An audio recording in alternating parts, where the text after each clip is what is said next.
C'est-à-dire qu'on n'a pas idée pour un plombier de lui dire il faut absolument que tu utilises cette perceuse et ce chalumeau-là, parce que sinon c'est pas bon. Par contre, on le fait avec un enseignant et c'est tout à fait particulier le métier d'enseignant.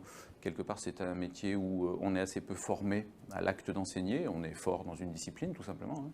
Donc le numérique en éducation, qu'est-ce que ça fait ou quelles peuvent être les problématiques? C'est que simplement on a cette approche par la technologie, là où il faudra avoir une approche par la pédagogie.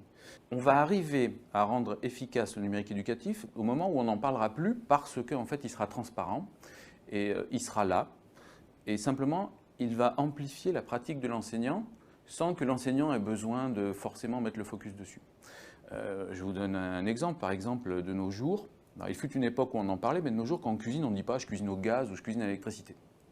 On dit oui, bon, j'ai fait un petit plat, j'ai pris sur marmiton la recette, et puis on s'en fiche de savoir comment ça a été cuit. Donc ça veut dire que la technologie de cuisson, elle est devenue transparente. Et dans l'enseignement, en fait, je pense que dans les années qui vont venir, très vite, quand, en tout cas, on aura réussi l'intégration du numérique éducatif, on ne parlera plus de numérique. On dira simplement « Ah, bah, j'ai mis en place tel scénario, où mes apprenants sont devenus actifs, j'ai cessé, ou pas cessé, mais disons ralenti ou diminué mon intervention sur 1 heure, plutôt que de parler 55 minutes, je ne parle plus que 30 minutes.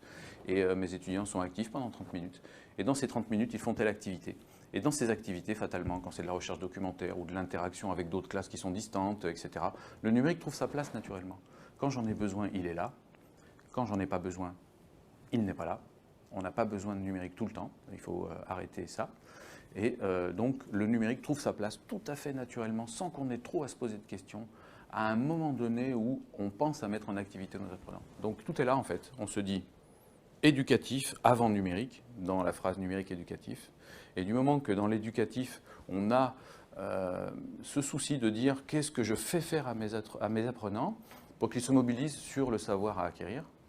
Et du moment qu'on s'est posé cette question, ça veut dire que quand ils sont actifs, à des moments donnés, on va dire, bah tiens, si je mettais un petit peu de numérique là pour qu'ils continuent l'échange en dehors, ou là, si je le mettais pour qu'ils puissent, pour les rendre, pour faire cet empowerment dont on dit, tiens, ils vont créer des documents riches, ou ils vont faire des posters, bon, ben, on va mettre du numérique. Voilà, le numérique trouve sa place tout seul.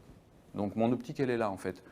Le jour où on aura cessé de parler de numérique, parce qu'on sait qu'il est dans nos poches, et on sait qu'on a tous un pouvoir d'acteur avec ça, ça veut dire qu'on aura gagné la partie et que l'enseignant, en fait, il s'intéressera à la pédagogie, à la manière de la rendre active, le numérique aidant.